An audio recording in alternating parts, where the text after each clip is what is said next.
जराइम की दुनिया में बाज ऐसी दास्तानें सामने आती हैं जिन्हें सुनकर हम हैरान रह जाते हैं। कई बेरहम जराइम पेशा इंसान मामूली से जुर्म के बाद सजा ना मिलने पर जराइम की दलदल में ऐसे फंसते हैं कि उनकी पूरी जिंदगी बर्बाद हो जाती है। जराइम की वारदातें उनका पेशा बन जाता है और मासूम लोगों की जान लेना उनके लिए कोई अहमियत नहीं रखता। माजी में डाकुओं के कई ऐसे किरदार हमारी तारीख का हिस्सा बने जिन पर फिल्में भी बनाई गई और नॉवेल्स भी लिखे गए, लेकिन उस दौर में कम आबादी और जिंदगी की जदीद ज़रूरियात, रेल, सड़क और बिजली की कमी की वजह से ऐसे किरदारों को गिरफ्तार करना मुश्किल था। अब ऐसा नहीं है, लेकिन फिर भी हमारे सामने ऐसे कई किरदार आते हैं जिन्हें देखकर हम हैरान रह जाते हैं। खून नाहक कभी नहीं छुपता। मुजरिम चाहे कितना ही चालाक क्यों ना हो, वो चाहे तमाम उम्र कानून को चकमा देता रहे, मगर जब उसके जराइम हद से बढ़ जाएं तो दुनियावी कानून की जगह कानून कुदरत हरकत में आ जाता है और ऐसी गिरफ्त होती है जिससे छुटकारा पाना मुमकिन नहीं होता। खादिम हुसैन उर्फ खादी ने तकरीबन निस्फ सदी जराइम करते गुजार दी, मगर पुलिस कई दिहाइयां गुजरने पर भी उसे गिरफ्तार ना कर सकी और जब कानून कुदरत हरकत में आया तो वो पकड़ा गया। आइए जानते हैं कि मुलजिम किन किन जराइम में मुलव्विस था और कानून की गिरफ्त से कैसे बचता रहा।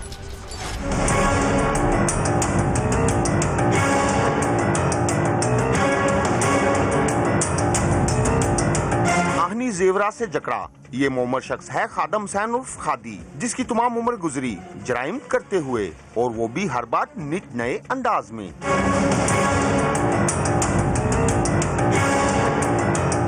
खादम हुसैन उर्फ खादी 1971 से कत्ल और डकैती समेत संगीन मुकदमात में इश्तिहारी था, मगर आज तक गिरफ्तार ना हो सका। 71 से ये एटलाज फिर रहा है और इसने इतनी होलनाक और खौफनाक किस्म की वारदातें की हैं कि वो बंदा सुन के हैरान रह जाता है कि कोई ये इंसान का कलेजा कितना मजबूत हो सकता है। तो अल्टीमेटली ये सारे इस तफ्तीशों के बाद और सारे उनके बाद कम से कम मैं इस नतीजे पे पहुंचा हूँ कि कोई आम इंसान तो नहीं है, कोई जुनूनी कातिल है जिसे हम वो सीरियल किलर बेसिकली कहते हैं कि इसके लिए इंसानी ज़िंदगी कोई वैल्यू नहीं है। कि हम लोगों के पास CRO रिकॉर्ड होता है, क्रिमिनल रिकॉर्ड ऑफिस है, एक रिकॉर्ड है।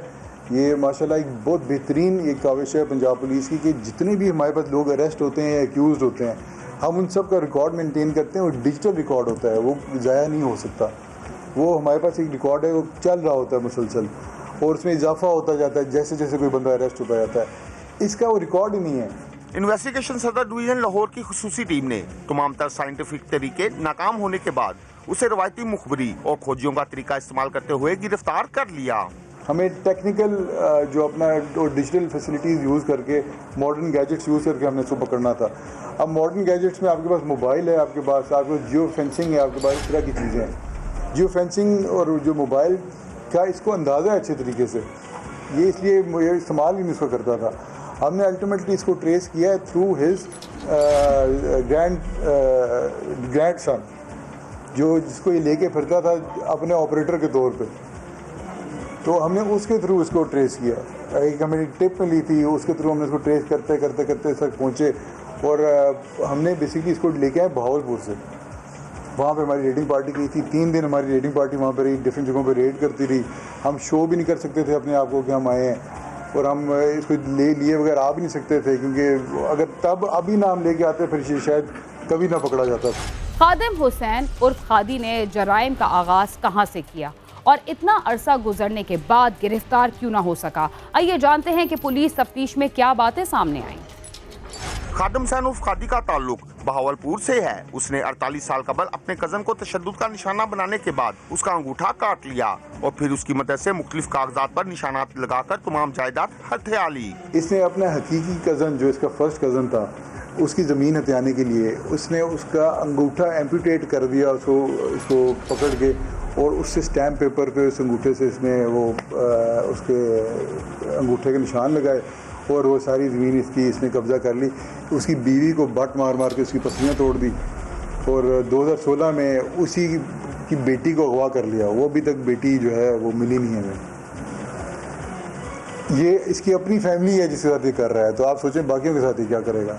जिसके बाद वो डकैती और चोरी की वारदातों में भी मुलविस रहा और 25 साल कबल उसने अपने भाई के साथ मिलकर एक फैक्ट्री में वारदात के दौरान एक शख्स को मौत के घाट उतार दिया और 21 साल कबल खानदानी झगड़े पर बहावलपुर में एक ही खानदान के 6 अफराद को कत्ल और 19 को जख्मी कर डाला। 1994 में इसने और इसका भाई था रमज़ान उर्फ बाऊ जो है वो अभी जेल में 25 साल की इसको कैद हुई थी। उसने उसके गैंग मेंबरों ने एक कपास फैक्ट्री थी वहाँ पे डाका मारा। डाके के दौरान जो है उसने एक फ़र्द को कत्ल कर दिया मौके, बाकी को शदीद जख्मी कर दिया। 5 लाख रुपए लेकर मौके से लोग फरार हो गए। 1994-98 में इसने बहावलपुर के एरिया में 6 लोगों का बेईमाना कत्ल किया। एक ही फैमिली के 6 लोग थे और जिनमें एक 7 साल बच्चा भी शामिल था। और इसके अलावा इसने उसी फैमिली के 19 अफराद को मज़ीद इसने मजरूब किया ताकि वो जो केस की कार्रवाई है उससे वो लोग हट सकें। मुलजिम ने कत्ल गारतगरी का सिलसिला जारी रखा और लाहौर में भी 7 अफराद को कत्ल कर डाला था। मुलजिम ने ये कत्ल क्यों किए, आइए जानते हैं। खादम सैनुफ खादी ने अपनी बेटी का रिश्ता हंजरवाल लाहौर में किया था। लड़के वालों ने रिश्ता तोड़ डाला तो उसने अपने भाई और बेटों के साथ मिलकर पूरे घर के 7 अफराद को मार डाला। 2002 में इस खादिम हुसैन ने और इसके अपने बेटों ने और इसका भाई आशिक हुसैन जो कि जेल में है 25 साल के लिए, इन्होंने आपको ये बड़ा मशहूर एक मर्डर हुआ था। आपको याद होगा कि चूंग में और हंजरवाल में एक ही फैमिली के 7 लोगों का ज़िबा कर दिया गया था। ये अभी भी ये इसकी वो जो है अखबारों में क्लिपें हैं फलाने, और वो बंदे अटलाज थे वो इसने मारे थे। वो सारे के सारे लोगों को इसने ज़िबा किया था, उसमें 3 बच्चे शामिल थे। पुलिस हुकाम के मुताबिक मुलजिम किसी भी वारदात के बाद रूपोश हो जाता था। मोबाइल फोन इस्तेमाल करने के लिए वो किसी से छीन लेता था और चंद दिन इस्तेमाल के बाद फेंक देता था। ये बहुत ही शातिर इंसान था। ये पकड़ा इस वजह से नहीं गया, ये वजह नहीं थी कि there was a lack of effort इसके पीछे हर बंदे ने बहुत की है। मसला ये था कि ये बेइंतहा श्रूड है ये बंदा। इसको एग्जैक्टली पता है कि हम लोग क्या टेक्नोलॉजी यूज़ करते हैं, हम लोग किस तरीके से किसी बंदे तक पहुंचते हैं, हम इश्तिहारी मुजरिमान को किस तरह पकड़ते हैं। इसको एक पॉइंट का पता था और ये उन सारी चीज़ों को नलीफाई करने के लिए, उनको टैकल करने के लिए ये काउंटर मेजर्स करता था जिस वजह से पकड़ा नहीं जाता था। दूसरा, इसने ये किसी एक जगह पे ठहरता नहीं था। ये रातों को जो है ये सफ़र करता था, सुबह के वक्त सफ़र नहीं करता था। इसके पास कोई मोबाइल की सिमें नहीं थी। ये जहाँ पे कोई डकैती करता था, जहाँ पे चोरी करता था, राज़ी नहीं करता था, वही सिम इस्तेमाल करता था कुछ दिनों के लिए, उसके बाद फिर वो सिम ज़ाया कर देता था। अपने नाम पे इसके आज तक कोई सिम नहीं है, अपना नाम पे इसका कोई शनाख्ती कार्ड नहीं है, कोई अपनी वो नहीं रखता था, आइडेंटिफिकेशन नहीं रखता था। मुलजिम कभी भिखारी और कभी रेडीबान बनकर लोगों को मौत के घाट उतारता था। इसने एक हुलिया ऐसा अपनाया हुआ था कि इसको देख के ऐसा लगता था कि कोई आम सा आदमी है। इसी हुलिये की वजह से ये लोग ये जेल कर जाता था सोसाइटी के अंदर। इसने जो इंकशाफात किए हैं उसमें इसने बताया कि जब ये क्योंकि हर तरह का इसने जुर्म किया हुआ है, जब इसने कोई कत्ल करना होता था, ये कभी कोई रेडी वाला बन जाता था, कभी भिखारी बन जाता था, अपने टारगेट का वेट करता था, टारगेट को फारिग करता था, उसके बाद फिर निकल जाता था और किसी के फहमो गुमान में भी नहीं होता था कि ये बंदा उठ के किसी और बंदे को मार देगा।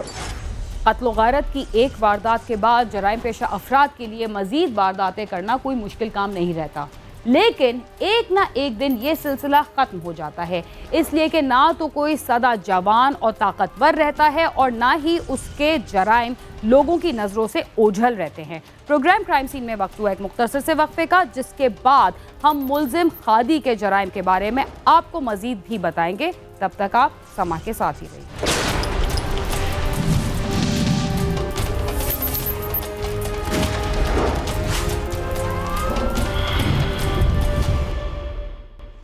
प्रोग्राम क्राइम सीन में एक बार फिर खुशामदीद।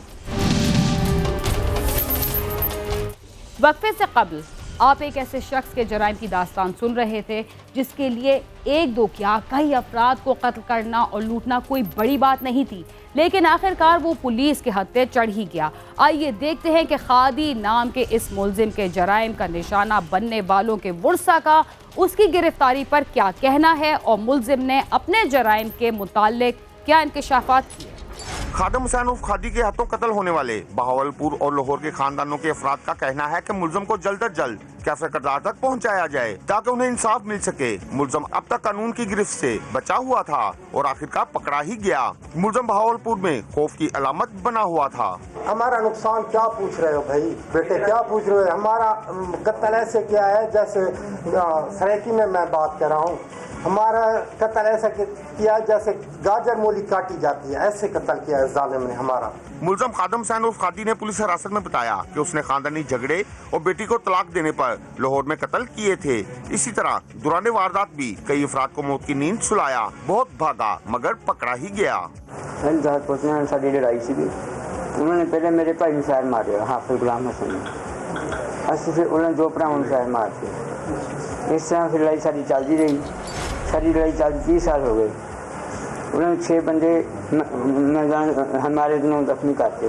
मैं अपनी बच्ची भी दे दी। मैं क्या भी तू जो है ना इस बंदे को घरों काट दे, फिर मेरी बच्ची में बसा अपना सुकून ना रहो। उन्हें आख्या मैं तेरी बच्ची तलाक दी, कोई ना वड़िया करे, मैं तेरी बच्ची नहीं रखनी हैगी इतने। साल बाद मेरी बच्ची वादी रही, साल बाद मैं 2 साल फिर रुक के मैं अपने सालियाँ वगैरह रिश्तेदार सारे आख्या बाहर कढो, खो खो साढ़े घर खर्चा काटा खड़ाया। फिर मैं आजाद बन गया। वो कहती इन्हें नहीं असी करना, तुम तैयारियां जा मैं तेन फड़ा लाँगी। मैं सर 5-6 बंदे लैके आया, भरजाई में मारिया, भरजाई के यार में मारिया। पुलिस हुकाम का कहना है कि मुलजम इतना सफाक था कि वो अपने खिलाफ मुकदमा दर्ज करवाने और गवाही देने वालों को भी मार देता था, जबकि उसने अपने एक साथी की बीवी को भी पकड़े जाने के डर से मार डाला था। यानी ये नहीं कि अपनी आम लोगों को नहीं छोड़ता था, इसने अपनी गैंग के लोगों को नहीं छोड़ा। इसी गैंग में एक मशहूर इसका गैंग मेंबर था, उसका नाम था अरशद उर्फ फौजी। वो किसी डकैती के दौरान जो है गोली लगी, वो जख्मों की ताब ना ला के वो हलाक हो गया। उसकी बीवी थी समीना, उसने इसको कॉलें करनी शुरू की कि तुम मुझे बताओ फौजी किधर है, मेरा हस्बैंड किधर है।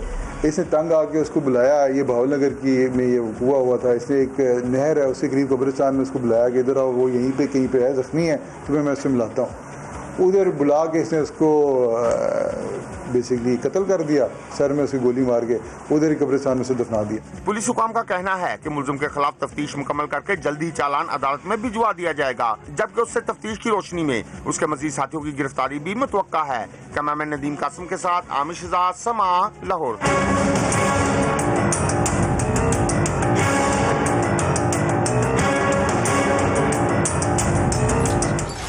जवानी की दहलीज पर कदम रखने वाले बच्चों पर नजर रखना उतना ही जरूरी है जितना उनको पालना जरूरी होता है। पालने पोसने का मतलब सिर्फ ये नहीं कि उनके खाने पीने और पहनावे पर ही तवज्जो दी जाए, बल्कि वो कहाँ जाते हैं, किन लोगों से मिलते हैं, उनके ताल्लुकात किन लोगों से हैं, वालिदैन को इन बातों पर भी तवज्जो देना चाहिए। थाना जलालपुर भटिया के इलाके में एक कम उम्र लड़के को कत्ल कर दिया गया। कातिल और मकतूल दोनों पढ़ाई छोड़ चुके थे, लेकिन कॉलेज की तंजीमों में बढ़ चढ़कर हिस्सा लेते थे।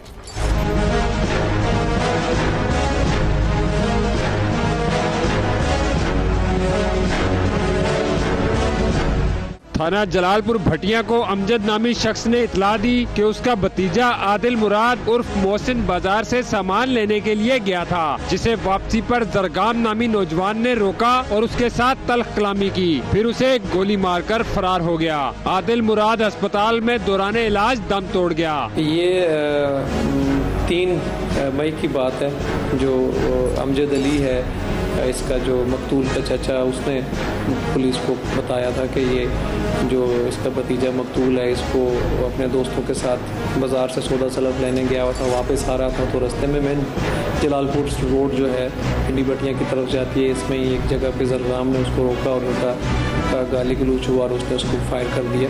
तो उसको एक गोली लगी थी हार्ट के करीब ही और ज़ख्मी हो गया। तो उसको पुलिस ने, उन लोगों ने एम्बुलेंस मंगा के और ये ट्रॉमा सेंटर जो है हाफिजाबाद में यहाँ पे शिफ्ट किया, तो उसकी फिर डेथ हो गई थी। आदिल मुराद कालू वट्टू का रहने वाला था और 9वीं जमात के बाद उसने स्कूल छोड़ दिया था, फिर वो आवारा गर्दी में लग गया। उसका एक भाई बैरूने मुल्क में है, जबकि 3 छोटे भाई बीमारी में मुब्तला हैं। आदिल का बाप जमींदारा करता है। थाना जलालपुर जलालपुर के इलाके में एक जगह है कालू वट्टू, ये वहाँ का रहने वाला जो मकतूल है उसकी 18-19 साल उम्र थी और ये जलालपुर हाई स्कूल का एक स्टूडेंट था, आप समझ लें ड्रॉप आउट समझ लें, तो उसने तकरीबन 8वीं-9वीं क्लास से छोड़ दिया था और उसके बाद ये एक समझ लें कुछ नहीं करता था, आवारागर्दी समझ लें करता था। इसके अलावा 4 भाई हैं, इसमें से 3 से छोटे जो हैं वो माजूर हैं, एक वो उनको कोई क्रॉनिक बीमारी है जिसकी वजह से चलने फिरने से कासिर, इनका एक बड़ा भाई बैरून मुल्क होता है जो उनकी सोर्स ऑफ इनकम है। तूल है, ये स्टूडेंट था और ये कुल 5 भाई हैं, इसमें 3 जो है वो मजहूर हैं, तो वो बचपन में मजहूर हो गए थे। एक भाई जो इनका बड़ा है वो बैरून मुल्क होता है और 5वां ये था जो कत्ल हो गया है।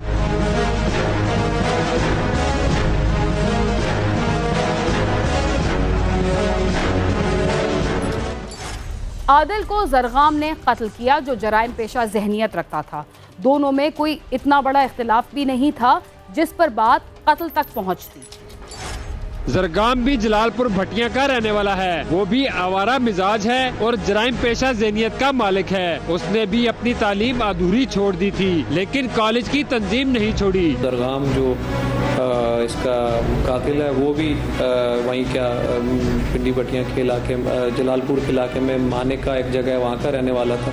उसकी उम्र थोड़ी ज़्यादा थी, उसने मैट्रिक के बाद स्कूल छोड़ा हुआ था और ये थोड़ा बहुत उसने किसी लोकल यूनियन काउंसिल के चेयरमैन वगैरह के साथ कोई गनमैन की नौकरी भी की, लेकिन उस पर कुछ चोरी वोरी का इल्ज़ाम लग गया तो वहाँ से वो छोड़ के एक समझ लें आवारागर्दी कर रहा था। तो ये इनका बेसिक बैकग्राउंड है। मुल्जिम का भी यही कहना है कि उनके दरमियान कोई इतनी बड़ी वजह नहीं थी, उनके अक्सर झगड़े होते रहते थे। आदिल उसके दोस्तों को उसके खिलाफ भड़काता था। मुल्जिम से जब पूछा गया कि उसे इस केस में सजाए मौत हुई तो क्या करेगा, इस पर आदिल की कीमती जान सरेआम लेने वाले को चुप लग गई। मुल्जिम को अरेस्ट किया गया, वो जेल जा चुका है। जो पिस्टल जिससे मकतूल को फायर मार के कत्ल किया गया था वो रिकवर हो चुका है, फॉरेंसिक एनालिसिस के लिए लैब चला गया। तो इस तरह से मुल्ज़िम तो अरेस्ट है इसमें, बट ये आपके सामने देख लें कि स्टूडेंट्स हैं, 2 आप स्कूल के ड्रॉप आउट्स कह लें, लेकिन ये इस तरह से सारा इंसिडेंट होता है और फैमिली बैकग्राउंड भी इनके आपने देखे हैं वो कमज़ोर हैं। हम हाई स्कूल के आगे इकट्ठे हुए, फिर इधर से हम वो मियाँ शहर की कोठी के आगे चले गए, वहाँ तलक कलामी शुरू हो गई। जब तलक कलामी शुरू हुई तो मैंने पिस्टल निकाला और पैरों से सीधा लग गया। जरगाम और आदिल के घर के मामलात एक जैसे थे। इन दोनों के वालिदैन ने इन पर तवज्जो नहीं दी, जिसकी वजह से दोनों के तल्लुकात भी गलत लोगों से हो गए और खुद भी आवारा मिजाज हो गए। अब एक मकतूल है और एक कातिल। रिपोर्टर बिलाल अकबर और कैमरा टीम के साथ नईम जजुआ, समा, जलालपुर भटिया।